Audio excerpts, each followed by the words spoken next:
6 صحیح کتابیں مسلمانوں کے یہاں پر ہیں، صحیح البخاری، صحیح المسلم، سنن ابن ماجہ، سنن ابی داؤد، سنن ترمذی اور سنن نسائی۔ ان کا سن وفات بھی یاد رکھیے گا اچھی طرح سے۔ محمد ابن اسماعیل بخاری سن 256 ہجری سن وفات۔ امام مسلم بن حجاج نیشاپوری 261 ہجری سن وفات۔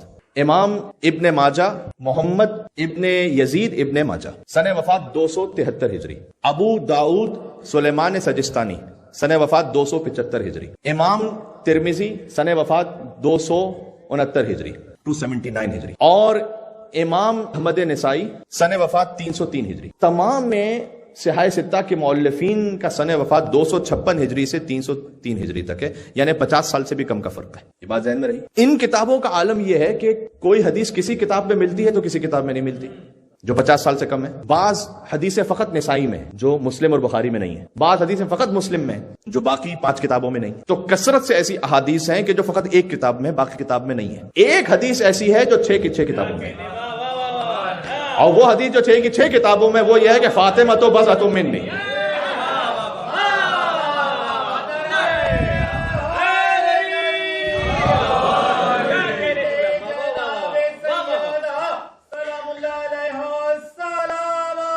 اللہم صلی علی محمد و علی محمد۔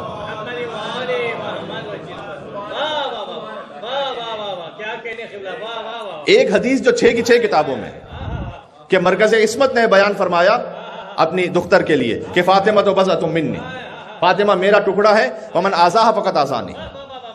یہ آگے تتمے کے ساتھ ہے، جس نے فاطمہ کو اذیت پہنچائی اس نے مجھے اذیت پہنچائی۔ یہ جملہ بھی 6 کی 6 کتابوں میں۔ سبحان اللہ۔ اب میں ایک سوال کرنا چاہتا ہوں تمام ملت اسلامیہ سے کہ جنت البقیع میں جو عمل پیش آیا اس سے فاطمہ زہرا سلام اللہ علیہا کے دل کو تکلیف ہوئی یا نہیں ہوئی، اذیت ہوئی یا نہیں ہوئی؟ اگر انہیں اذیت ہوئی تو صحاح ستہ کی 6 کتابوں میں ہے کہ جس نے سیدہ کو اذیت پہنچائی اس نے رسول اللہ کو اذیت پہنچائی۔ تو قبر زہرا کو مسمار کرنے والے در حقیقت رسول اللہ کو اذیت پہنچانے والے ہیں اور دین سے خارج ہیں۔ اس لیے کہ جو رسول اللہ کو اذیت پہنچا ہے وہ دین میں نہیں ہے، دین سے خارج ہے وہ۔ یہ میں اپنی کتابوں سے نہیں پڑھ رہا، آپ کی 6 کتابوں سے پڑھ رہا ہوں۔ بات واضح ہو گئی؟